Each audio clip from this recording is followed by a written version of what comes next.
तो गाइज आज हम जिस टॉपिक के बारे में डिस्कस करने वाले हैं बहुत इम्पोर्टेंट टॉपिक है क्योंकि ये बहुत इमरजेंसी कंडीशंस के हिसाब से बहुत इम्पोर्टेंट टॉपिक है। क्योंकि डिस्ट्रिक्ट में जब पेशेंट होता है, कोई पेशेंट जिसका हार्ट प्रॉपरली वर्क नहीं कर रहा होता है, उसका जो रिदम होता है वो डिस्टर्ब हो जाता है, तो वो एक इमरजेंसी कोज करता है और उस इमरजेंसी में अपने को पेशेंट को रैपिडली रिसीव और रैपिडली ट्रीटमेंट करने की ज़रूरत पड़ती है। तो इस हिसाब से अपन डिस्रिथमिया को एक बहुत इम्पोर्टेंट और बहुत सिग्निफिकेंट टॉपिक माना जाता है। तो डिस्रिथमिया का मतलब क्या होता है? डिस मतलब कोई ना कोई डिस्टर्बेंस, रिदम के अंदर कोई ना कोई डिस्टर्बेंस आ रहा है।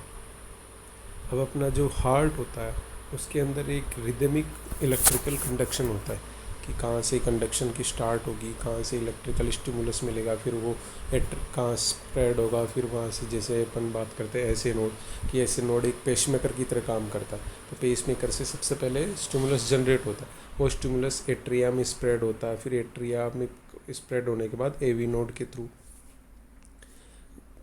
के थ्रू बंडल ऑफिस के बाद परकिंजे fibres, left branch right branch, इसके थ्रू ये स्प्रेड होता है और जो कॉन्ट्रैक्शन रिलैक्सेशन या डायस्टोल सिस्टोल जिसको बोला जाता है वो प्रोसेस कंप्लीट होता है थ्रू द इलेक्ट्रिकल कंडक्शन। तो आज अपन बात करेंगे कि कैसे इस कंडक्शन में कोई प्रॉब्लम्स आ जाती हैं या कैसे ये रिदम या ये कंडक्शन जो है वो डिस्टर्ब हो जाता है। उस डिस्टर्बेंस की वजह से जब कई बार कुछ प्रॉब्लम्स जनरेट होती हैं तो उन प्रॉब्लम्स को क्या कहा जाता है? डिसरिथमियाज। मतलब उसके अंदर उस रिदम में या उस जो कंडक्शन का प्रोसेस है, उस कंडक्शन के प्रोसेस में कोई एक्स्ट्रा बीट आ रही है या कोई बीट बहुत कम हो रही है या बहुत ज़्यादा हो गई, स्टिमुलस बहुत ज़्यादा हो गया, स्टिमुलस बहुत कम हो गया, या कहीं और किसी फोकाई से अलग स्टिमुलस आ गया है ऐसे नोड के साथ साथ, तो उन सब की वजह से जो इसका नॉर्मल रिदम होता है कि पहले एट्रियम का कॉन्ट्रैक्शन होता है, उसके बाद वेंट्रिकल का कॉन्ट्रैक्शन होता है, तब तक एट्रियम रिलैक्स होते हैं, फिर एट्रियम में का वापस कॉन्ट्रैक्शन होता है, वेंट्रिकल रिलैक्सेशन होता है। तो ये जो नॉर्मल प्रोसेस जो चलता रहता है इसके अंदर बहुत सारी प्रॉब्लम्स आ जाती हैं। उन प्रॉब्लम्स को क्या बोला जाता है? डिसरिथमियाज। तो अपन डिसरिथमिया पढ़ने से पहले नॉर्मल इलेक्ट्रिकल कंडक्शन क्या होता है उसको एक बार देखते हैं कि नॉर्मली कैसे इलेक्ट्रिकल कंडक्शन होता है। तो जैसे अपन ने बताया कि ऐसे नोड नॉर्मली इलेक्ट्रिकल कंडक्शन का काम करता है। तो ऐसे नोड क्या करता है? सबसे पहले इम्पल्स जनरेट होते हैं ऐसे नोड्स। ऐसे नोड का फुल फॉर्म क्या है? साइनोएट्रियल नोड, जिसको कि साइनस नोड भी बोला जाता है या साइनस भी कहा जाता है। तो ये सुपीरियर वेना केवा और इन्फीरियर वेना केवा का जो ओपनिंग पॉइंट होता है एट्रिया के अंदर, जो तुमने एनाटॉमी फिजियोलॉजी में पढ़ा होगा वहाँ पे होता है। तो सबसे पहले कहाँ से ऐसे नोड से इम्पल्स जनरेट हुई, वो इम्पल्स कहाँ जाएंगी? एट्रियम के अंदर हॉरिजॉन्टली स्प्रेड होंगी और फिर इसके बाद ये कहाँ जाएंगी? एट्रियम का कम्प्लीटली स्प्रेड हो जाएंगी और साथ में एवी नोड तक भी पहुंचेंगे। अब एवी नोड के पास कुछ स्पेशल फीचर्स होते हैं जिनके बारे में मैंने पहले भी आपको बताया। उन फीचर्स की वजह से जो करंट है वहाँ पे एवी नोड में थोड़ा सा होल्ड हो जाता है, तब तक एट्रिया में कम्प्लीटली स्प्रेड हो जाता है। फिर इसके बाद थोड़े टाइम के बाद ये आता है नीचे वेंट्रिकल्स के पास, बंडल ऑफिस, वहाँ से फिर लेफ्ट बंडल ब्रांच और राइट बंडल ब्रांच, फिर वहाँ से परकिंजे फाइबर्स के थ्रू ये एवरी मायोकार्डियल सेल्स तक पहुँच जाता है। तो ये नॉर्मली कंडक्शन का प्रोसेस होता है जिसके अंदर क्या होता है? The electrical stimulus of the muscles of the atria can contract the structure of AV node slows the electrical conduction, जैसे मैंने बताया। तो अपन बात करें नॉर्मल कंडक्शन की, तो नॉर्मल कंडक्शन में क्या होता है? सबसे पहले अपन शुरुआत से स्टार्ट करते हैं कि the electrical impulse that stimulates and paces the cardiac muscles normally originate in the sinus node या ऐसे नोड, साइनोएट्रियल नोड, वहाँ से स्टार्ट होती हैं, ओरिजिनेट होती हैं। Usually the electrical impulse occurs at a rate ranging from 60 to 100, मतलब 60 से लेके 100 टाइम्स पर मिनट के हिसाब से। किसी में 72 नॉर्मली माना जाता है, लेकिन किसी में 75, किसी में 68, किसी में 80 के समथिंग, तो 60 to 100 टाइम्स नॉर्मली माना जाता है। The electrical impulse quickly travels from the sinus node through the atria to the atrioventricular node, AV node तक जाता है। अब एवी नोड में जैसे मैंने बताया कि कुछ स्पेशल फीचर्स होते हैं जो क्या करता है? थोड़ी देर तक उसको होल्ड कर लेता है। The structure of AV node slows the electrical impulse which allows time for the atria to contract and fill the ventricles with blood before the electrical impulse travel very quickly through the bundle of His to the right and left bundle branches and the Purkinje fibres located in the ventricle muscles. मतलब atria से ventricle तक जाने में थोड़ा सा time हो जाएगा, तब तक एंट्रिया कॉन्ट्रैक्ट हो जाएंगे और वेंट्रिकल्स फिल हो जाएंगे। अब वो वेंट्रिकल में जाएगा थ्रू द परकंजे फाइबर्स, वो पूरे मायोकार्डियल टिश्यूज़ तक स्प्रेड हो जाएगा और फिर वहाँ से वेंट्रिकल का कॉन्ट्रैक्शन स्टार्ट होगा। तब तक एट्रिया का कॉन्ट्रैक्शन अलग अलग हो, एट्रियम और वेंट्रिकल का कॉन्ट्रैक्शन। इसके लिए एवी नोड को स्पेशली फीचर्स के साथ बनाया गया है। इसके अलावा बात करते हैं अपन नॉर्मल साइनस रिदम की बात करें तो 60 से 100 बीट पर मिनट होता है, रिदम रेगुलर होता है, QRS कॉम्प्लेक्स नॉर्मल होता है, P वेव नॉर्मल होती है और PR इंटरवल जो होता है 0.12 से 0.20 सेकेंड्स का होता है और PQRS 11 होता है। जैसे नॉर्मली ECG की बात करें PQRS और T वेव जो होती है, इसके अंदर अब मैं बताऊँ PR इंटरवल, P वेव, ये सब के बारे में मैं बताऊँगा। तो नॉर्मली जो साइनस रिदम होता है उसके स्पेसिफिकेशंस ये होते हैं ECG के अंदर।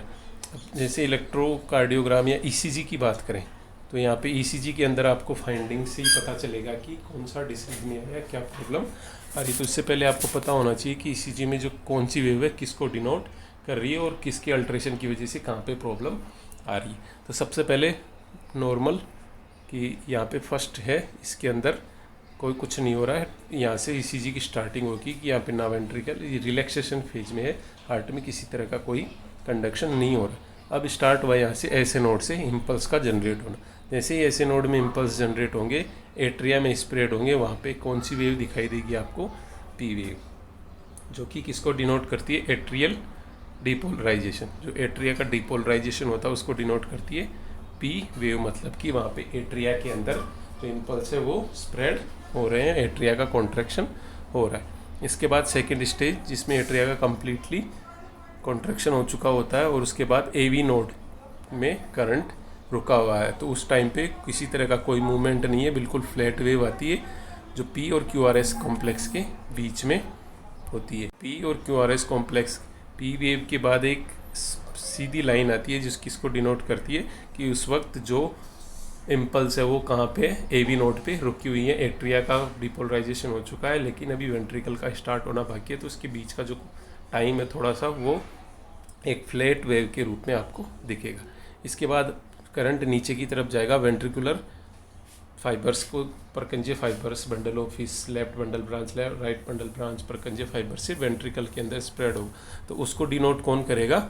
QRS complex. जो QRS कॉम्प्लेक्स होता है वो किसको डिनोट करेगा?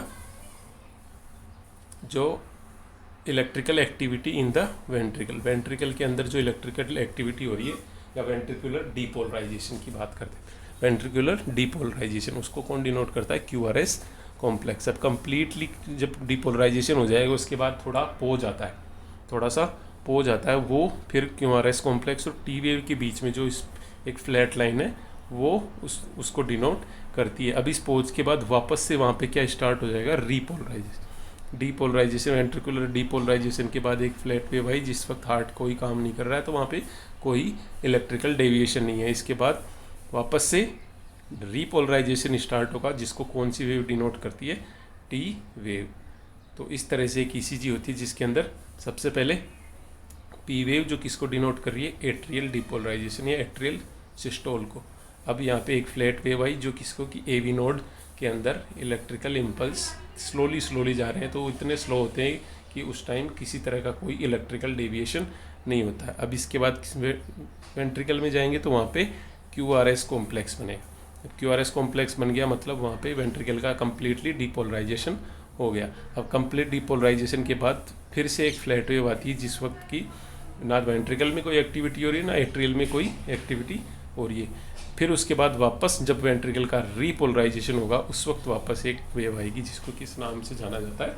T वेव के नाम से जानते हैं। तो इस तरह से एक नॉर्मल ECG जनरेट होती है।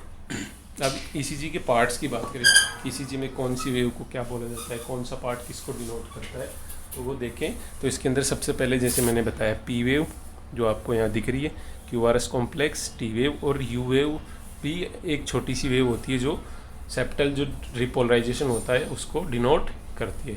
जो सेप्टल रिपोलराइजेशन होता है उसके लिए U वेव बहुत रेयर ईसीजीज में दिखती है आपको। अगर कोई स्पेसिफिक पर्सन है या स्पेशल स्किल्ड पर्सन है उसी को वो ही उसको देख सकता है। नॉर्मली अपने को नहीं फाउंड होती है। तो PQRS T वेव, फिर वापस से दूसरी ECG स्टार्ट हो गई। यहाँ से P वेव, U वेव के बाद वापस दूसरी ECG PQRS T ऐसे कंटिन्यूसली चलता रहेगा। तो सबसे पहले अपन बात करें PR इंटरवल। PR इंटरवल होता है P वेव के स्टार्ट होने से लेके और Q के स्टार्ट होने के तक का टाइम। P वेव के स्टार्ट होने से लेके Q वेव के स्टार्ट होने से पहले का, मतलब पूरी P वेव इसके अंदर आएगी और जो सेगमेंट है जो कम्प्लीटली साइलेंट था, और Q वेव के स्टार्ट होने से पहले, मतलब यहाँ से लेके यहाँ तक का टाइम, इसको क्या बोला जाता है? PR interval. P और R इंटरवल, जो कि P वेव के स्टार्ट होने के पॉइंट से लेके Q वेव के स्टार्ट होने के पॉइंट तक का जो होता है उसको बोला जाता है PR इंटरवल। इसके बाद आता है PR सेगमेंट, मतलब P वेव के कंप्लीट होने से लेके और Q वेव के कंप्लीट होने का टाइम, मतलब जो साइलेंट टाइम था जिस वक्त AV नोड के अंदर इलेक्ट्रिकल इम्पल्स ऊपर नीचे जा रही थी, तो वो टाइम कौन सा था? PR सेगमेंट, जब कोई इलेक्ट्रिकल डेविएशन नहीं आ रहा। सेगमेंट वो है जिसके अंदर किसी तरह का कोई डेविएशन नहीं हो रहा है, उसको किस नाम से जाना जाता है? सेगमेंट। जैसे यहाँ पे PR सेगमेंट है और यहाँ पे ST सेगमेंट है। इसके अंदर सेगमेंट के अंदर कभी भी कोई वेव इंक्लूड नहीं होती। सेगमेंट्स के अंदर वेव्स इंक्लूड नहीं होती है, जबकि इंटरवल्स के अंदर वेव्स इंक्लूड होती हैं। ये बात हमेशा ध्यान रखना। सेगमेंट के अंदर, जैसे अपन PR सेगमेंट ST सेगमेंट की बात करते हैं, तो सेगमेंट के अंदर वेव इंक्लूड नहीं की जाती, और जो इंटरवल होता है उसके अंदर वेव्स को इंक्लूड किया जाता है। तो P वेव हो गई, PR सेगमेंट हो गया और PR इंटरवल हो गया। इंटरवल के अंदर आपने देखा जैसे पूरी P वेव इंक्लूडेड थी, जबकि सेगमेंट में कुछ भी इंक्लूडेड नहीं था। अब इसके बाद आ जाते QRS कॉम्प्लेक्स। Q के स्टार्ट होने से लेके और S के कंप्लीट होने तक का टाइम क्या होता है? QRS कॉम्प्लेक्स या QRS इंटरवल जिसको बोला जाता है। QRS कॉम्प्लेक्स, जो कि वेंट्रिकुलर डिपोलराइजेशन को डिनोट कर रहा था। Q वेव के स्टार्ट होने से लेके S वेव के कंप्लीट होने तक का टाइम क्या है? QRS complex. फिर इसके बाद वही जिसमें कोई वेव इंक्लूड नहीं है, ST सेगमेंट, S वेव के ख़त्म होने और T वेव के शुरू होने के बीच का time ST segment.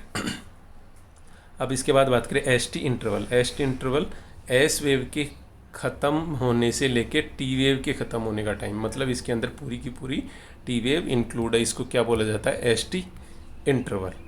ST interval S wave के ख़त्म होने से लेके T वेव के ख़त्म होने तक, S वेव का एंड पॉइंट और T वेव का एंड पॉइंट, इसके अंदर पूरी की पूरी T वेव इंक्लूड है। जैसे मैंने बताया इंटरवल के अंदर वेव इंक्लूडेड होती है। और एक है QT इंटरवल।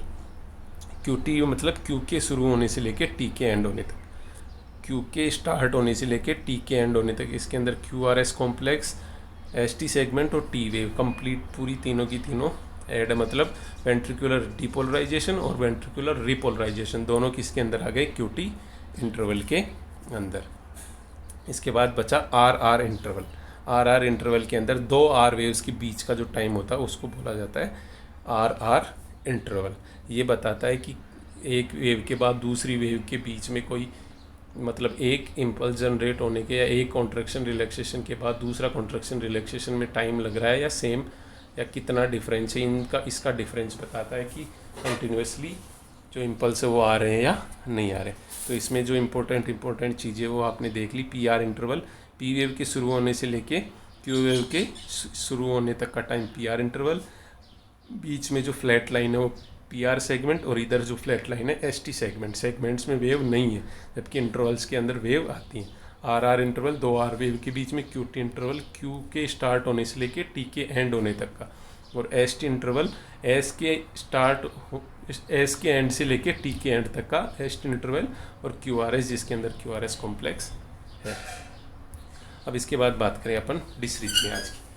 तो ये अपन ने देख लिया कि नॉर्मली ईसीजी कैसे काम करती है, किस क्या क्या होता है उसमें, कौन से सेगमेंट्स होते हैं, कौन सी वेव्स होती हैं। अब उनसे अपने को पता चल सकता है कि किस वेव के अंदर क्या डिफरेंस आ रहा है, जिससे अपन पता लगा सकते हैं।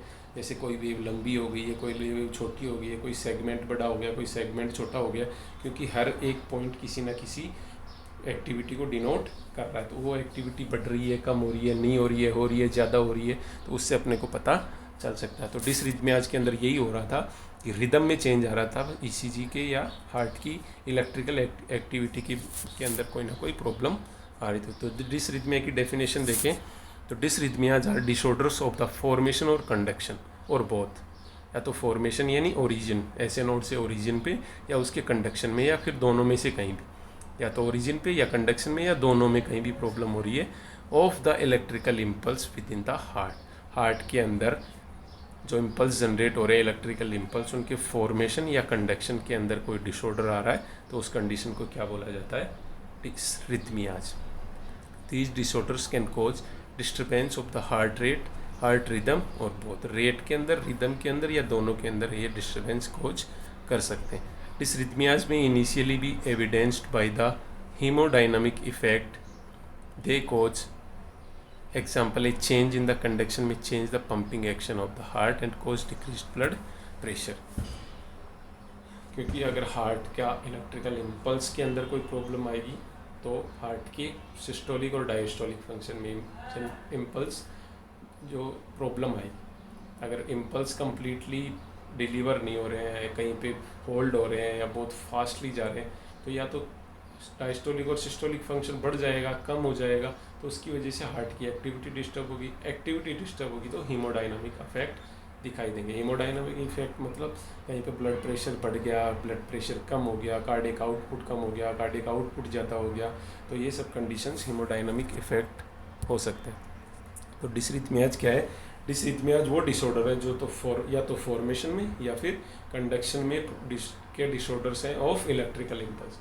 इलेक्ट्रिकल्स इम्पल्स के फॉर्मेशन एंड कंडक्शन डिसऑर्डर्स जिसकी वजह से हार्ट का रेट और रिदम दोनों में डिस्टर्बेंस आ रहा है, उसको क्या बोला जाता है? डिसरिथमियाज।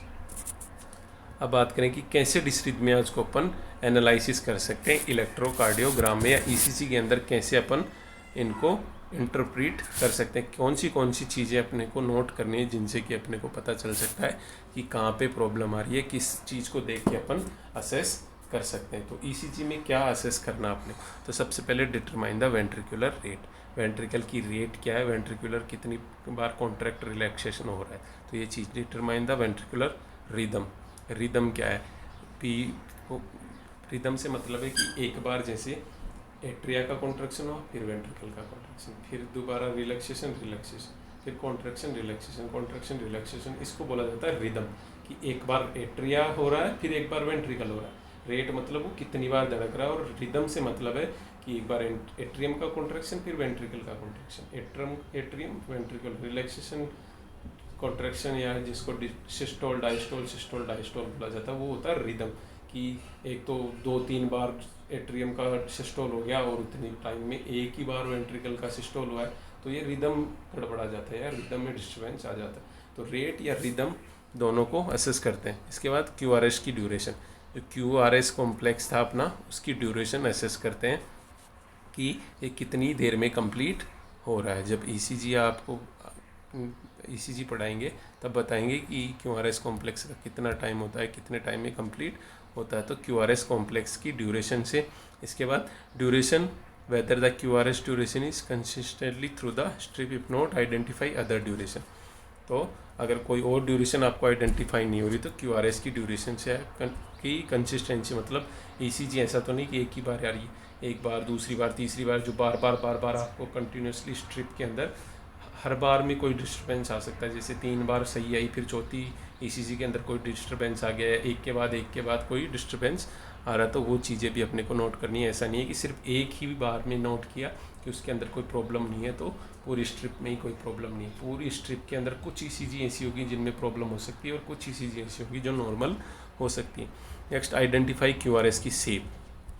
जो शेप होती है नॉर्मल, उस शेप के अंदर कोई प्रॉब्लम तो नहीं है। जैसे कई बार ये लंबी हो गई या ये लंबी हो गई या फिर छोटी हो गई या फिर क्यू वेव बनी नहीं, डायरेक्ट यही आ गया, ना एस वेव बनी, आर वेव ही आ गई, तो शेप के अंदर भी आपको कोई प्रॉब्लम तो नहीं दिखाई दे रही है, उनको देखना है। इसके बाद आइडेंटिफाई पी वेव, जो पी वेव बनती है उसको उसकी ये देखना है कि हर क्यू आर एस के पहले एक पी वेव होनी चाहिए, कि एक बार वेंट्रिकुलर डिपोलराइजेशन से पहले एट्रियल डिपोलराइजेशन हुआ है या नहीं हुआ है, तो ये चीज़ भी आपको नोट करनी है।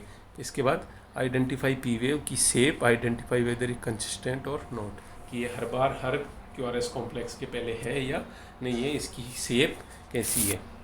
Determine the atrial rate, determine the atrial rhythm, जैसे वेंट्रिकल का करा था वैसे ही एट्रियम का। फिर इसके बाद ईच पी आर इंटरवल, जो पी आर इंटरवल बताया था मैंने पी वेव के स्टार्ट होने से लेके क्यू वेव के स्टार्ट होने तक का टाइम, मतलब उसके अंदर पूरी की पूरी पी वेव और पी क्यू सेगमेंट जिसके अंदर इंक्लूडेड था वो, मतलब यहाँ से लेके और यहाँ तक का टाइम, पी वेव के स्टार्ट होने से लेके क्यू वेव के स्टार्ट होने का टाइम, पी आर इंटरवल। इसके बाद नेक्स्ट बात करें with a pattern to irregularity or just irregular. Next determine how P waves for each Q R S, मतलब पी और क्यू आर एस का रेशियो क्या है, कि पी वेव के हर पी वेव के बाद एक क्यू आर एस कॉम्प्लेक्स आ रहा है या नहीं आ रहा, या वही 2-3 पी वेव आ रही हैं फिर उसके बाद एक क्यू आर एस कॉम्प्लेक्स बन रहा है, फिर 2-3 पी वेव आ रही है फिर उसके बाद एक और क्यू आर एस कॉम्प्लेक्स आ रहा है, मतलब उनका रेशियो कितना है। And finding next to the appropriate ECG criteria, और इसके अलावा और कोई ये जनरल क्राइटेरिया है, ये सब चीज़ें आपको एक डिसरिथमिया को असेस करने के लिए देखनी पड़ेगी। इसके बाद बात करते हैं टाइप्स ऑफ डिसरिथमियाज, कि डिसरिथमिया के कौन से टाइप होते हैं। सबसे पहले साइनस नोड डिसरिथमिया। साइनस नोड मतलब ऐसे नोड, ऐसे नोड के अंदर कोई प्रॉब्लम आ रही है, ऐसे नोड ज़्यादा तेज इम्पल्स जनरेट कर रहा है, स्लो इम्पल्स जनरेट कर रहा है, या इम्पल्स जनरेट ही नहीं कर रहा है, तो वो कंडीशंस आ जाएंगी साइनस। एट्रियल डिसरिथमिया में एट्रियल कॉन्ट्रैक्शन या एट्रियल सिस्टोल ज़्यादा हो रहा है, कम हो रहा है, या एट्रियल जो पी वेव, जो कि एट्रियल डिसरिथमियाज का कैसे पता चलेगा, क्योंकि एट्रिया को कौन डिनोट करता है, पी वेव, तो पी वेव नॉर्मल है, पी वेव का काउंट ज़्यादा है, पी वेव आ ही नहीं रही है, क्यों आर एस कॉम्प्लेक्स आ रहे हैं, पी वेव आ ही नहीं रही है, तो ये सब चीज़ें कि एट्रियल डिसरिथमियाज जिसके अंदर atrial tachycardia, atrial bradycardia, atrial fibrillation, atrial flatter, ये सब चीज़ें आती है। इसके बाद आता है जंक्शनल डिसरिथमिया। जंक्शनल मतलब एवी नोड के ऊपर या जंक्शंस जहाँ पे हैं, जैसे एवी नोड से परकंजे फाइबर्स, बंडल ऑफिस की बंडल ब्रांचेज, जहाँ पे भी जंक्शनल प्रॉब्लम्स है वहाँ पे कि एक जगह से दूसरी जगह ट्रांसफ़र हुआ है या नहीं हुआ है। फिर वेंट्रिकुलर डिसरिथमिया, कि वेंट्रिकल की रेट ज़्यादा है या क्यू आर एस कॉम्प्लेक्स ज़्यादा आ रहे हैं, जो कि वेंट्रिकल को डिनोट करते हैं। Ventricular tachycardia, ventricular bradycardia, ventricular fibrillation, ventricular flatter, ये सब चीज़ें आपको देखने को मिलती। तो आज सबसे पहले अपन शुरू करते हैं साइनस नोड डिसरिथमिया, मतलब ऐसे नोड, जो ऐसे नोड था इसके अंदर होने वाले डिसरिथमिया, जो इसके रिदम में होने वाले चेंजेज को आज देखते हैं। तो इसमें सबसे पहला है sinus bradycardia, brady BRADY, bradycardia. Brady means कम या डिक्रीज्ड कार्डियक या डिक्रीज्ड इम्पल्स। अगर साइनस ब्रेडिकार्डिया का मतलब है it occurs when sinus nodes creates an impulse at a slower than normal rate, मतलब नॉर्मल जो 60 to 100 के बीच का रेशियो था उससे कम अगर इम्पल्स जनरेट कर रहा है ऐसे नोड, तो वो किसके अंदर आएगा, साइनस ब्रेडिकार्डिया के अंदर आएगा। ब्रेडी मतलब कम हो गई है, साइनस की रिदम जो रेट या रिदम थी वो हो गई है कम, लेस देन 60 आ गई है। इसकी क्या क्या कोजेज हो सकते हैं, जैसे लोअर मेटाबॉलिक नीड्स, जैसे स्लीप में, एथलेटिक ट्रेनिंग में, हाइपोथर्मिया। इन कंडीशंस में क्या अपनी जो बॉडी की मेटाबॉलिक नीड्स होती हैं वो कम हो जाती है, तो उसकी वजह से जो हार्ट की रेट है या जो साइनस नोड है वो भी कम इम्पल्स जनरेट करने लग जाता है। हाइपोथायरॉयडिज्म, जिसमें भी मेटाबॉलिज्म कम हो जाता है। वेगस स्टिमुलस, जैसे जो वेगल्स नर्व होती है उसके स्टिमुलेशन की वजह से भी हो जाता है, जैसे वोमिटिंग करना, सक्शनिंग करना, सीवियर पेन या एक्सट्रीम इमोशंस के अंदर क्या होता है, वेगस नर्व स्टिमुलेट हो जाती है और वेगस नर्व का कंट्रोल हार्ट पे भी होता है, तो उसकी वजह से हार्ट की जो एक्टिविटी है वो डिस्टर्ब हो सकती है और साइनस नोड ब्रेडिकार्डिया आपको देखने को मिल सकता है। इसके अलावा जो मेडिकेशंस जो कि हार्ट रेट को कम करने के लिए दी जाती हैं, वो मेडिकेशन जैसे कैल्शियम चैनल ब्लॉकर्स, एम्योडायरन और बीटा ब्लॉकर्स, अगर इनका ओवर हो जाए तो उसकी वजह से भी हो सकता है। इंक्रीज्ड इंट्राक्रेनियल प्रेशर, जब आईसीपी बढ़ जाता है तो उस कंडीशन में भी आपको देखने को मिलता है कि वहाँ पे साइनस ब्रेडिकार्डिया हो सकता है। इसके अलावा मायोकार्डियल इन्फार्क्शन, अगर मायोकार्डियल सेल्स डेड हो जाएंगे, मायोकार्डियल सेल्स में प्रॉब्लम है तो उसकी वजह से भी साइनस ब्रेडिकार्डिया हो सकते हैं। तो ये कुछ इसके जनरल कॉजेज हैं जिसकी वजह से कि जो साइनस नोड है वो नॉर्मल से कम रेट पे इम्पल्स जनरेट करने लगता है। इसके कैरेक्टरिस्टिक्स की बात करें तो वेंट्रिकुलर एंड एट्रियल रिदम जो रेट है वो 60 से कम हो जाती है। जैसे कि अपन नॉर्मल में 60 से 100 बांधते हैं, 60 to 100, तो 60 से कम हो जाती हैं तो sinus bradycardia. Ventricular rhythm regular रहता है, इसके अंदर रेट कम हुआ है, रिदम रेगुलर है। रिदम का मतलब है कि एक बार एट्रिया का कॉन्ट्रैक्शन होगा, फिर वेंट्रिकल का कॉन्ट्रैक्शन, फिर relaxation relaxation, contraction contraction, relaxation relaxation. जो रिदम था वो नॉर्मल है, केवल रेट कम हुआ है। मतलब जितना पहले 1 मिनट में 60 to 100 के बीच में था वो उससे कम हो गया, जबकि रिदम में कोई चेंजेस नहीं आया, रिदम नॉर्मल है। QRS का shape and duration normal, but regularly abnormal हो सकता है। अगर एबनॉर्मल है तो रेगुलरली होगा, कि हर वेव के अंदर आपको कोई ना कोई एबनॉर्मलिटी दिखेगी, ऐसा नहीं कभी हो रहा है कभी नहीं हो रहा। तो नॉर्मल या तो नॉर्मल होगा, और अगर होगा एबनॉर्मल तो रेगुलरली एबनॉर्मल होगा। पी वेव की बात करें तो नॉर्मल होगी और कंसिस्टेंट शेप में होगी, और हमेशा एक QRS के बाद एक, मतलब एक पी वेव के बाद हमेशा एक QRS कॉम्प्लेक्स आएगा, मतलब 1:1 का रेशियो रहेगा। जो PQRS रेशियो है वो 1:1 का रहेगा। और जो PR इंटरवल है वो consistent interval between 0.12 to 0.20 seconds, मतलब नॉर्मल है। पर इसके अंदर जैसे ECG में क्या चेंज आएगा, ECG में आपको कैसे पता चलेगा कि साइनस ब्रेडिकार्डिया। जैसे पहले नॉर्मल अपन बात करें तो एक पी वेव आ रही थी, फिर उसके बाद QRS कॉम्प्लेक्स आ रहा था, एक पी वेव बनी, फिर QRS कॉम्प्लेक्स बना, फिर टी वेव बनी, फिर एक पी वेव बनी, फिर QRS कॉम्प्लेक्स बना।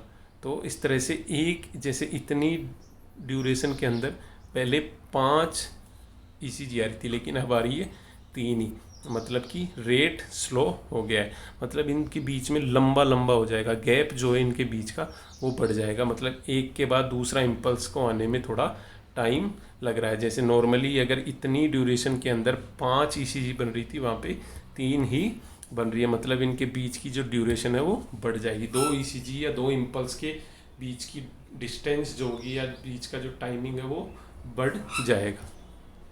इसके ट्रीटमेंट के लिए अपन एक तो एट्रोपिन यूज कर सकते हैं 0.5 mg rapidly IV bolus every 3 to 5 minutes, एक मैक्सिमम डोज ऑफ 3 mg, मतलब 3 mg से ज़्यादा नहीं देना है, लेकिन एक बार में 0.5 mg ही देना। भी इसके 3 से 5 मिनट के अंतराल पे अपन 5 mg के IV बोलस दे सकते हैं, लेकिन एक साथ नहीं देने, और 3 mg से ज़्यादा भी नहीं देने। और इसके अलावा पेसमेकर, जो कि एक इलेक्ट्रिकल डिवाइस होता है, जो क्योंकि साइनस नोड कम इम्पल्स जनरेट कर रहा है तो ये उसके साथ साथ पेसमेकर बाहर से लगा देंगे, तो फिर ये उसको इम्पल्स देने लग जाता है। इसके बाद आता है second sinus tachycardia. Same bradycardia के अंदर रेट कम हो रही थी, इसके अंदर रेट बढ़ रही है, मतलब मोर देन 100।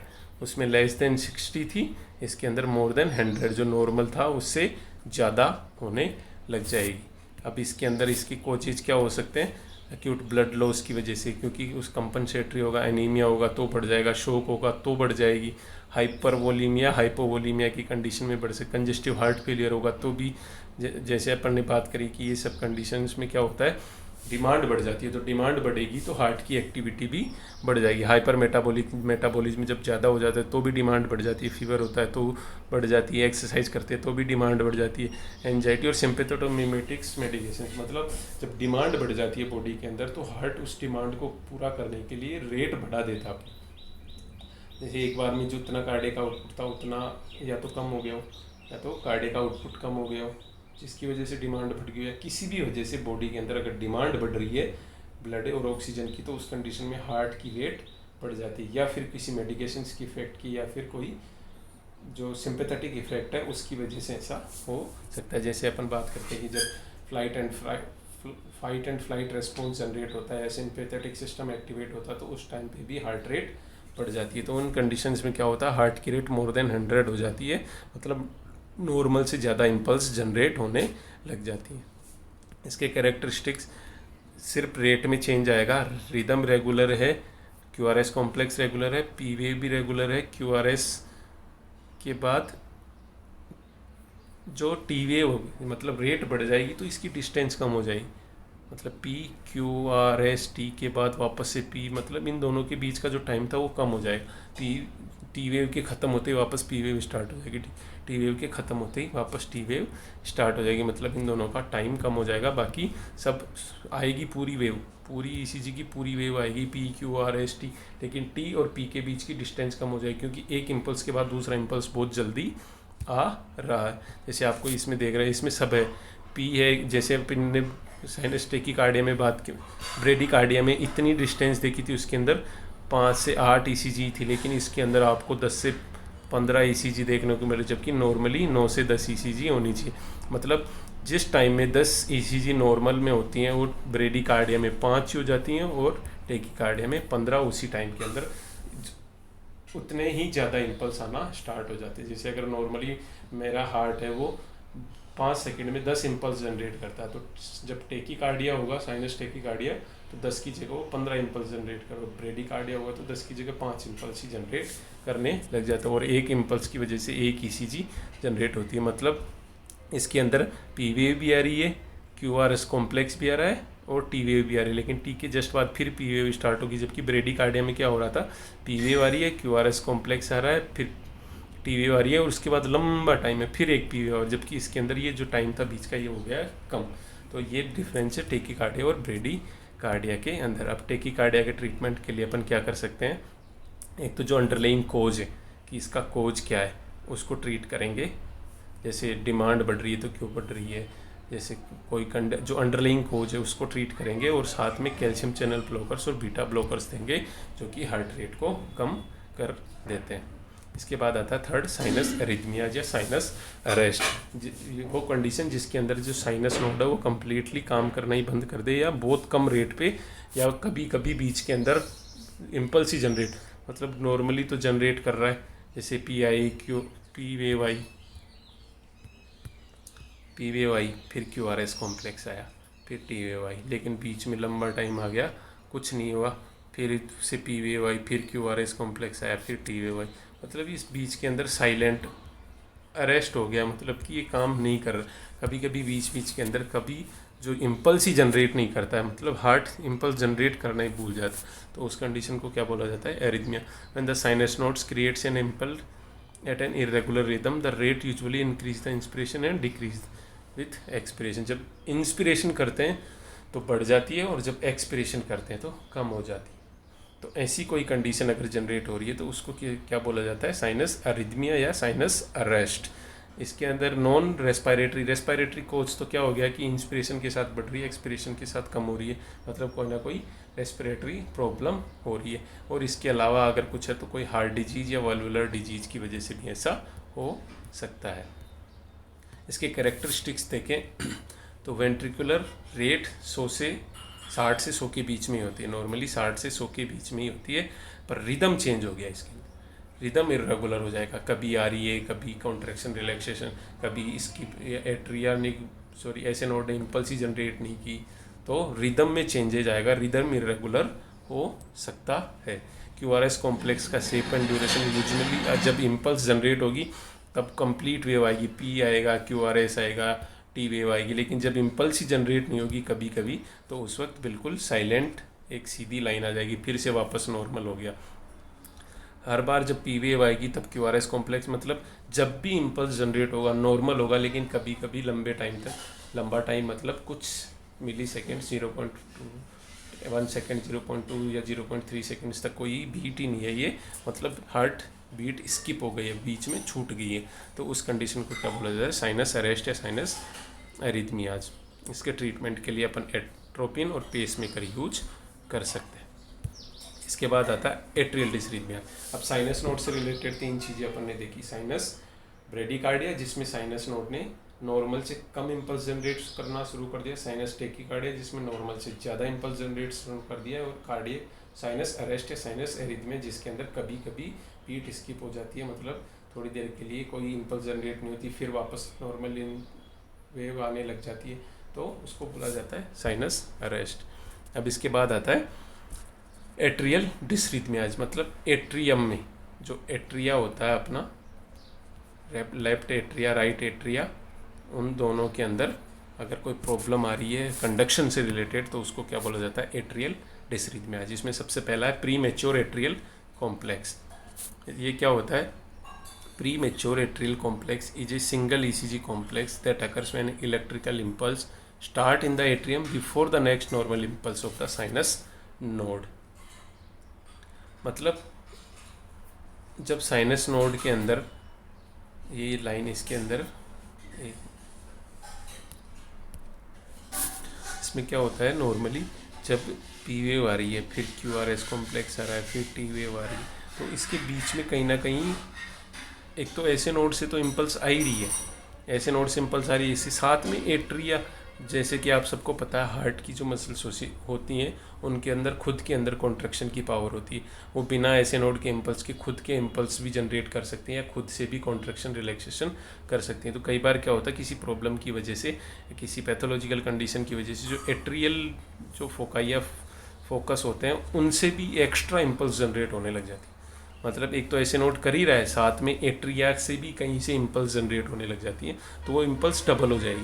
मतलब कई बार क्या होगा, पी वेव के बाद वापस पी वेव आ गई कि एक तो ऐसे नोड ने डाल दिया इम्पल्स और दूसरा एट्रिया ने दिया, वो उसी टाइम आ गया जब पी वेव आ रही थी, या फिर इसकी रेट बढ़ जाएगी, ड्यूरेशन कम हो जाएगी, जैसे कि टेकीकार्डिया में हो रहा था कि मतलब इसके अंदर भी जो है वो रेट बढ़ जाएगी। इसके अंदर क्या होता है, पेशेंट में शेड कि my heart skipped a beat, मतलब ऐसे नोड से आने वाली बीट स्किप हो गई और उसके बीच में ही कोई एट्रियल इम्पल्स आ गई और उसके साथ साथ ये डबल हो गया। द पीएसी में कोज्ड बाई कैफीन की वजह से, alcohol, nicotine, stretched atrial myocardium, anxiety, hypokalaemia, low potassium level, hyper metabolic states और एट्रियल इस्चीमिया, इंजरी, इन्फॉक्शन की वजह से आपको देखने को मिल सकता है। मतलब कभी जब ओवर एक्टिवेट हो या ओवर स्टिमुलस हो जाता है एट्रियल जो मायोकार्डियल मसल्स हैं, एट्रियल मायोकार्डियल मसल्स, उनके और एक्टिवेशंस की वजह से ऐसे नोड के साथ साथ एट्रिया की जो मसल्स है वो भी इम्पल्स जनरेट करने लग जाती हैं,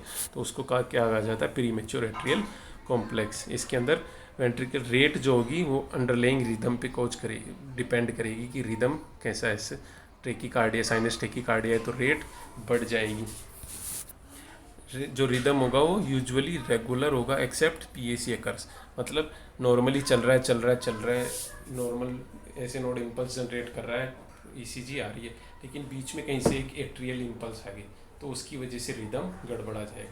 बाकी रेगुलर रहेगा, लेकिन जब एट्रिया या एट्रियल मसल्स जो है, एट्रियल सेल्स हैं, वो बीच में एक इम्पल्स डाल देती हैं तो वहाँ पे आपको रिदम में चेंज मिल सकता है, फिर उसके बाद वापस नॉर्मल हो जाएगी। मतलब ऐसे नोड से आ रही थी इम्पल्स, सही चल रहा था, बीच में एक एट्रिया से आ गई, फिर सही फिर भी एट्रिया से आ गई, तो इस तरह से ये हो सकता है। इसके अंदर पी वेव नॉर्मल होगी, सब नॉर्मल होगा, बस चेंज क्या आएगा जब प्रीमेच्योर एट्रियल कॉम्प्लेक्स यानी एट्रिया से जो इम्पल्स आएगी उसकी वजह से चेंज हो सकता है। तो पी आर इंटरवल कभी कभी शॉर्टर देन नॉर्मल हो सकता है, पी आर इंटरवल जो है कभी कभी नॉर्मल से शॉर्ट हो सकता है, क्योंकि पी वेव के बाद वापस पी वेव आ सकती है, तो उसकी वजह से पी आर इंटरवल छोटा हो सकता है। और पी क्यू आर एस जो रेशियो होता है वो भी 1:1 होता है। और पी वेव कभी कभी आपको सीन होती है may be hidden in the T wave or other P wave in the strip are consistent. मतलब कभी कभी क्या होगा, जैसे ये प्री मैच्योर एट्रियल कॉम्प्लेक्स है, इसके अंदर ये जो नॉर्मल डिस्टेंस थी ये थी, लेकिन कभी फिर बीच में ये देखो दोनों नज़दीक आ गए या दो पी वेव एक साथ आ गई, तो उस कंडीशन में क्या होगा, ये बीच में नॉर्मली ये नॉर्मल चल रहा है, तो इसके अंदर बीच में कभी कभी एक्स्ट्रा इम्पल्स आ जाती हैं, जिसको कि प्रीमेच्योर एट्रियल कॉम्प्लेक्स कहा जाता है। इसके ट्रीटमेंट के लिए अगर कोई ज़रूरी नहीं है इसका ट्रीटमेंट, अगर ये 1 मिनट में 6 बार हो रहा है, मतलब जो एट्रिया से इम्पल्स है उसकी इम्पल्स 6 पर मिनट हो रही है, इससे तक ठीक है, लेकिन अगर इससे ज़्यादा है तो अपने को वहाँ पे इसका ट्रीटमेंट करने की ज़रूरत पड़ सकती है। बाकी 5-6 अगर एट्रियल इम्पल्स आ रही है बीच में ऐसे नोड के साथ साथ, तो तब तक कोई प्रॉब्लम नहीं होगी, हार्ट के रिदम और रेट में और डिसरिथमिया जनरेट नहीं होंगे। लेकिन अगर ये मोर देन 6 हो रही है, मतलब बार बार हर 2 नॉर्मल वेव्स के बाद एक एट्रिया से इम्पल्स आ रही है तो उस वजह से प्रॉब्लम हो सकती है और वहाँ पे अपने को बीटा ब्लॉकर्स यूज करनी पड़ सकती हैं, साथ में पेस मेकर भी यूज करना पड़ सकता है। इसके बाद बात करें एट्रियल टेकिकार्डिया, सेम पीएसी के बराबर ही, बस इसके अंदर रेट और ज़्यादा बढ़ जाएगी, उसके अंदर ज़्यादा नहीं बढ़ रही थी और वो कभी कभी हो रहा था, लेकिन एट्रियल टेकिकार्डिया के अंदर बहुत ज़्यादा रेट बढ़ जाएगी, जैसे कि 120 to 250 जो बीट्स हैं उनका नॉर्मल कितनी थी 60 to 100 बीट पर मिनट, लेकिन अब beats 120 to 250 beats per minute हो गए। मतलब ऐसे नोड के साथ साथ एट्रिया बहुत ज़्यादा इम्पल्स साथ में देने लग गया, जिसकी वजह से एट्रिया का जो कॉन्ट्रैक्शन है वो बहुत ज़्यादा होने लग गया था। रिदम में be due to rapid firing of ectopic atrial focus, मतलब एक्टोपिक मतलब जो नॉर्मल से अलग हो, जो नॉर्मली जहाँ होना चाहिए वहाँ से कहीं दूसरी जगह से हो रहा है। तो नॉर्मली ऐसे नोड से होना चाहिए इम्पल्स, लेकिन ऐसे नोड के बजाय एट्रियल फोकस से आ रहा है, तो उसकी वजह से इसको बोला गया है एक्टोपिक एट्रियल फोकस और atrial re entry circuit that allows an impulse to travel rapidly and repeatedly around a pathway in the atria. मतलब जहाँ नॉर्मली जो वेव ऐसे नोड से जनरेट होकर एट्रिया में जानी चाहिए थी, उसके साथ साथ एट्रिया ने एक्स्ट्रा नोड बनाना स्टार्ट कर दिया, एक्स्ट्रा इम्पल्स देना स्टार्ट कर दिया, जिसकी वजह से जो रेट है 120 से 250 बीट तक चली गई। इसमें रेट बढ़ जाएगी, रिदम रेगुलर होगा जब तक कि वो एक्स्ट्रा बीट नहीं आती है रिदम और इसके अंदर एवी नोड यहाँ पे ब्लॉक कर देता है ताकि वेंट्रिकल की रिदम में कोई चेंज ना हो। एट्रिया की रिदम चेंज होगी, एट्रिया जो वेंट्रिकल है उसकी रेट नॉर्मल बनी रहेगी, केवल एट्रियम की रेट ही बढ़ेगी, क्योंकि एवी नोड वहाँ पे क्या कर देता है, ब्लॉक कर देता है या स्लो कर देता है इम्पल्स को। क्यूआरएस कॉम्प्लेक्स यूजुअली नॉर्मल होगा और but may B wide if aberrant conduction is present, और बड़ा हो सकता है क्योंकि पी वेव बार बार आएंगी और क्यूआरएस कॉम्प्लेक्स जब तक 2-3 पी वेव आ जाएंगी और एक ही क्यूआरएस, क्योंकि जो ऐसे नोड से आनी थी वेव वो जाएगी वेंट्रिकल तक, लेकिन बीच में 2-3 वेव और आ गई एट्रिया से, तो वो सारी की सारी यहाँ नहीं जाएंगी, सारी की सारी वेंट्रिकल तक नहीं जाएंगी। 4 बार जैसे एट्रिया का कॉन्ट्रैक्शन रिलैक्सेशन है तब एक ही बार यहाँ पे वेंट्रिकल का कॉन्ट्रैक्शन होगा, तो इसको क्या बोला जाता है, एट्रियल टेकिकार्डिया। मतलब केवल एट्रिया की रेट बढ़ गई है, वेंट्रिकल की रेट नॉर्मल है। PQRS कॉम्प्लेक्स मतलब पी वेव 2-3 पी वेव या एक के बाद एक आ रही है या 2 के बाद एक QRS कॉम्प्लेक्स आ रहा है, जैसे आप में कोई ECG में दिख रहा है कि बीच बीच में बहुत ज़्यादा पी वेव्स आ रही है और इनकी ड्यूरेशन भी शॉर्ट हो गई है, तो उसकी वजह से जो है जो होने वाला डिसरिथमिया उसको क्या बोला जाता है, साइनस टेकिकार्डिया। इसके बाद आता है एट्रियल फ्लैटर, इसके अंदर और ज़्यादा मतलब बहुत ज़्यादा इम्पल्स जनरेट होने लग जाती है अगर एट्रिया से, तो उसको बोला जाता है atrial flutter. Creates impulse at a rate between 250 to 400 times per minute, 1 minute के अंदर 250 से 400 बीट्स पर मिनट होने लग गई हैं, तो उसको क्या बोला जाता है, atrial flutter. Because the atrial rate is faster than AV node can conduct, not all atrial impulses are conducted into the ventricle causing a therapeutic block at the AV node. अब अगर 250 से 400 बीट एट्रियम से ventricle तक पहुंचने लग जाए तो वहाँ पे हार्ट फेल होने के चांसेस और डेथ के चांसेस बढ़ जाते हैं, लेकिन एवी नोड के जो स्पेशल फीचर्स होते हैं उनकी वजह से 250 से 400 बीट्स ना पहुँच के बहुत कम मतलब 100 to 150 या 200 तक ही वेव्स पहुँच पाती हैं, क्योंकि एवी नोड यहाँ पे ब्लॉक कर देता है। इसकी वजह से ये एक इम्पोर्टेंट फीचर बन जाता है जो डिसरिथमिया से बचाता है। ये किसकी वजह से हो सकता है, एट्रियल फ्लैटर। इट में caused by COPD, valvular disorders, thyrotoxicosis, open heart या रिपेयरिंग करते टाइम वाल्वुलर डिफेक्ट्स की ये कंडीशन आपको देखने को मिल सकती है कि वहाँ पे एट्रिया जो है या एट्रियल जो मस्कुलेचर है वो बहुत ज़्यादा ऐसे नोड से इम्पल्स तो आ ही रही है, साथ में एट्रिया से भी बहुत सारी इम्पल्स आ रही है, जिसकी वजह से 250 से 400 टाइम्स पर मिनट बीट्स हो गई है।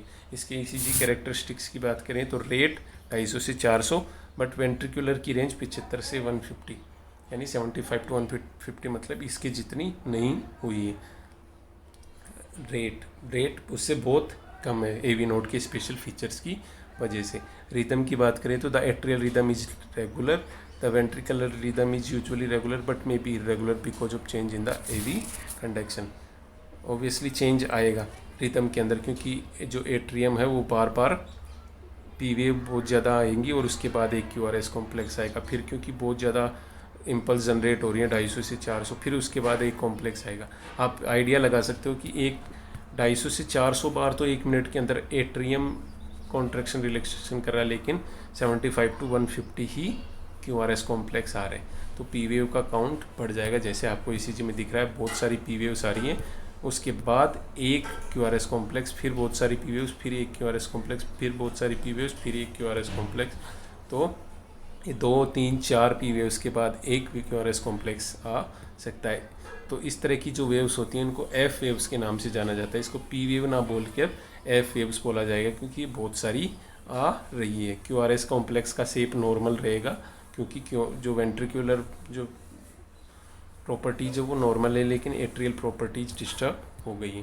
तो ECG के कैरेक्टरिस्टिक्स में रेट बढ़ जाएगी, रिदम में भी इरेगुलरिटी आएगी, QRS की शेप नॉर्मल रहेगी। पी वेव जो है शो टूथेड शेप, इसका स्पेशल कैरेक्टरिस्टिक है शो टूथ शेप जो होता है उसकी तरह, जैसे बहुत ऐसे दंत, जैसे ये शो होती है ना आरी, जिसको बोलते हैं अपने हिंदी में आरी, आरी जैसी आपको दिखने लग जाएंगी, तो इसको शो टूथ शेप ECG भी बोला जाता है, जो कि पी वेव्स नहीं। और जो PR इंटरवल है उसको अपन डिटरमाइन नहीं कर सकते, क्योंकि बहुत सारी पी वेव्स आ रही हैं और एक ही R वेव आ रही है, तो अपन कैसे डिटरमाइन कर सकते हैं। तो PR इंटरवल डिटरमाइन करना मुश्किल है, और PQRS रेशियो है 2:1, 3:1, 4:1, 5:1 भी हो सकता है। इसके ट्रीटमेंट के अंदर कार्डियोवर्जन यूज कर सकते हैं। कार्डियोवर्जन मतलब पेसमेकर और डिफिब्रिलेटर जो है वो यूज कर सकते हैं। Calcium channel blockers, beta blockers, इसके अलावा एडिनोसिन जो कि जिसका IV bolus followed by 20 ml saline flush and elevation of arm with IV line to promote rapid circulation.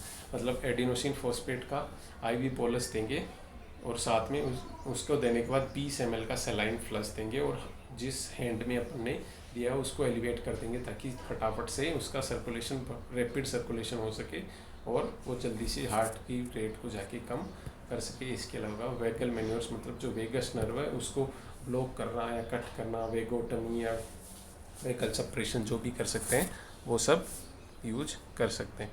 इसके बाद आता है एट्रियल फिब्रिलेशन। फिब्रिलेशन मतलब बहुत ज़्यादा हाई अनकोऑर्डिनेटेड एट्रियल 400 से भी ज़्यादा, 300 से 500 तक अगर बीट्स पर मिनट आने लग जाती हैं, बहुत ज़्यादा बढ़ गया है, तो उस कंडीशन को क्या बोला है, QRS वेंट्रिकल को कॉन्ट्रैक्ट होने का टाइम ही नहीं है, 10-15 पी वेव के बाद एक QRS कॉम्प्लेक्स आ रहा है, तो उस कंडीशन को क्या बोलेंगे, एट्रियल फिब्रिलेशन। मतलब बहुत ज़्यादा रेट।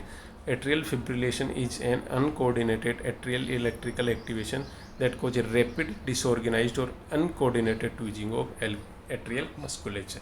मतलब जो एट्रियल मस्कुलेचर वो अनकोऑर्डिनेटेडली और बहुत ज़्यादा रैपिडली वहाँ पे क्या कर रहा है, एक्टिवेट हो गया, जिसकी वजह से बहुत ज़्यादा कॉन्ट्रैक्शन हो रहा है, एट्रियल का पी वेव आ रही है बहुत सारी। It is most common this rhythmia that cause patients to seek medical attention. जो अब तक अपन ने जितने भी पढ़े उनके अंदर सबसे ज़्यादा जो है उस मेडिकल अटेंशन की ज़रूरत इन पेशेंट्स को होती है, क्योंकि ये कभी भी स्टार्ट हो सकते हैं, कभी भी स्टॉप हो सकते हैं, तो इनको फटाफट से आपको असेस और ट्रीट करना जरूरी है। एट्रियल फिब्रिलेशन में occur for a very short time और इट में बी क्रोनिक, मतलब बहुत कम टाइम के लिए हुआ और फिर नॉर्मल हो गया, ऐसा भी हो सकता है। उसको क्या बोला जाता है, प्रोक्सिमल जिसको बोला जाता है, मतलब कि थोड़ी देर के लिए हुआ और फिर नॉर्मल हो गया, फिर थोड़ी देर के लिए हुआ फिर नॉर्मल हो गया, उसको प्रोक्साइमल बोला जाता है। और क्रोनिक मतलब लंबे टाइम तक चल रहा है तो क्रोनिक भी हो सकता है। Atrial fibrillation is usually associated with advanced age की वजह से valvular heart disease, coronary artery disease, hypertension, cardiomyopathy, hyperthyroidism, pulmonary disease, acute moderate or heavy injection of alcohol, इसको हॉलीडे हार्ट सिंड्रोम के नाम से भी जानते हैं, कि बहुत ज़्यादा हैवी एल्कोहल के इंजेक्शन की वजह से भी हो सकता है। और आफ्टर मैथे ओपन हार्ट सर्जरी, ये इसके कोजेज हो सकते हैं। इसकी ECG कैरेक्टरिस्टिक्स की बात करें तो रेट 300 से 600, रेट बहुत ज़्यादा हो गई है। साथ में वेंट्रिकल की रेट भी 120 to 200 हो गई। रिदम हाईली इरेगुलर, क्योंकि कोई कॉन्ट्रैक्शन ही नहीं, कोई कनेक्शन ही नहीं है कि कितनी बार एट्रिया का जो कॉन्ट्रैक्शन हो रहा है उसके बाद एक बार आपको कहीं देखने को मिल रहा है, क्योंकि देखो 120 और 600 कितना डिफरेंस है। 600 बार जब एट्रिया का कॉन्ट्रैक्शन होगा तब जाके कहीं 120 बार 1 मिनट के अंदर वेंट्रिकल का कॉन्ट्रैक्शन देखने को मिल सकता है। हाईली इरेगुलर QRS का शेप नॉर्मल होगा, क्योंकि जब वेंट्रिकल जब भी कॉन्ट्रैक्ट करेगा तब नॉर्मली, लेकिन इसमें भी रेट बढ़ जाएगी तो मे बी इरेगुलर भी हो सकता है या एबनॉर्मल भी हो सकता है। पी वेव कहीं पता नहीं लगा सकते अपन पी वेव का कहीं से, क्योंकि बहुत सारी पी वेव, ये भी एफ वेव के नाम से जानी, PR इंटरवल तो अपन कहीं से भी मेजर नहीं कर सकते, क्योंकि बहुत सारी पी वेव्स आ रही हैं, फिर एक QRS कॉम्प्लेक्स आ रहा है, तो अपन कौन सी पी वेव और R वेव के बीच का इंटरवल निकालेंगे, तो मेजर करना बहुत मुश्किल है। PQRS मैनी मतलब बहुत सारी पी वेव्स के बाद एक QRS कॉम्प्लेक्स आ रहा है, फिर बहुत सारी पी वेव्स के बाद, जैसे ECG में आपको देखने को मिल रहा है कि बहुत सारी पी वेव्स फिर एक QRS, बहुत सारी पी वेव्स फिर एक QRS, तो इस तरह से आपको देखने को मिलेगा। तो उसमें क्या होगा, सब में क्या डिफरेंस है, रेट का डिफरेंस, रेट अलग अलग है सबकी। इसके ट्रीटमेंट में अपन इलेक्ट्रिकल कार्डियोवर्जन यूज करना पड़ेगा, डिफिब्रिलेटर जिसको बोला जाता है। कार्डियोवर्जन मतलब सिंक्रोनाइज्ड और अनसिंक्रोनाइज्ड दो तरह से डिलीवर किया जाता है। जब अपन डिफिब पढ़ेंगे तब आपको बताऊंगा कि कैसे कार्डियोवर्जन किसको बोला जाता है। अगर सिंक्रोनाइज्ड करंट दिया जा रहा है तो कार्डियोवर्जन उसको कहते हैं। तो गाइज आज अपन इतना ही पढ़ेंगे, इसके बाद अपन वेंट्रिकुलर और जंक्शनल जो है वो अगली क्लास में पढ़ेंगे। तो आज अपन ने क्या पढ़ा, कैसे इसी जो हार्ट का है वो नॉर्मल कंडक्शन होता है, नॉर्मल कंडक्शन ऐसे नोड से जनरेट हुआ, फिर एट्रिया में गया, फिर वहाँ से AV नोड के पास गया, AV नोड ने थोड़ी देर होल्ड किया, तब तक एट्रिया का कॉन्ट्रैक्शन कंप्लीट हो गया, फिर AV नोड ने नीचे परकंजे फाइबर्स बंडल ऑफ हिस फिर परकंजे फाइबर्स तक पहुंचाया और वेंट्रिकल का कॉन्ट्रैक्शन हुआ। रेट 60 to 100 पर मिनट होती है और रिदम पहले एट्रिया का होगा, फिर वेंट्रिकल का होगा, फिर एट्रिया का होगा, फिर वेंट्रिकल का होगा। ये नॉर्मल रिदम होता है। तो ये नॉर्मली अपन कंडक्शन देखा। तो अब इस कंडक्शन में या इसके फॉर्मेशन में जहाँ से इम्पल्स जनरेट हो रहे हैं ऐसे नोड से, यहाँ से, या फिर इसके कंडक्शन में अगर कोई प्रॉब्लम्स आ रही है तो उसको क्या बोला जाता है, जैसे बीच में एट्रिया ने इम्पल्स जनरेट करना शुरू कर दिया, AV नोड ने इम्पल्स जनरेट करना शुरू कर दिया, वेंट्रिकल ने इम्पल्स जनरेट करना शुरू कर दिया, तो उसकी वजह से जो रेट है वो बढ़ जाती है, रिदम डिस्टर्ब हो जाता है, P wave, QRS complex, PR interval सब डिस्टर्ब हो जाते हैं। इसके अंदर सबसे पहले अपन ने देखा साइनस नोड। तो साइनस नोड से रिलेटेड 3 कंडीशंस थी, ब्रेडिकार्डिया, टेकिकार्डिया एंड अरेस्ट। ब्रेडी के अंदर कम हो जाएगी रेट, टेकी के इसमें 60 से कम, इसमें 100 से ज़्यादा, और अरेस्ट के अंदर बीच बीच में कई बार जो अरेस्ट आ जाएगा, जिसकी वजह से लंबे टाइम तक ऐसे नोड इम्पल्स ही जनरेट नहीं करेगा। इसके बाद अपन ने देखा एट्रियल। तो सबसे पहले प्री मैच्योर एट्रियल कॉम्प्लेक्स, जिसके अंदर रेट थोड़ी सी बड़ी है, मतलब कभी कभी बीच में एट्रिया 1 मिनट के अंदर नॉर्मली 5 से 6 बीट का ही चेंज आया कि 5 से 6 बार ही जनरेट कर रहा है। तो अगर यहाँ तक है तो नॉर्मल है, लेकिन अगर 6 से ज़्यादा आ जाता है तो अपने को ट्रीटमेंट की ज़रूरत पड़ सकती है। फिर इसके बाद आता है एट्रियल टेकिकार्डिया।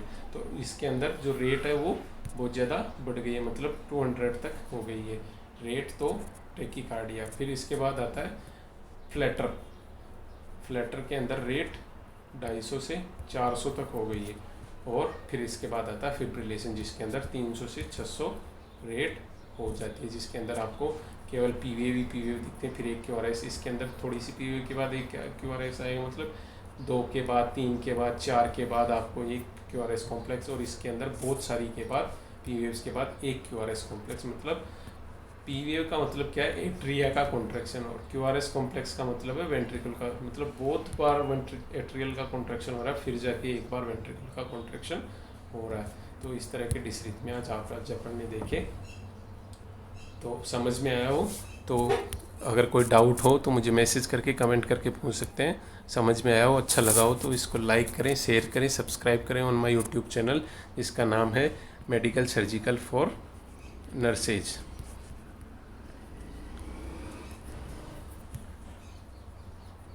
और ECG से रिलेटेड अगर कोई डाउट हो तो अपन एक ECG की अलग क्लास ले सकते हैं। अगर आप इंटरेस्टेड हो तो मुझे कमेंट करके बताएं, मैसेज करके बताएं कि आप ECG की अलग से क्लास चाहते हैं। Thank you guys.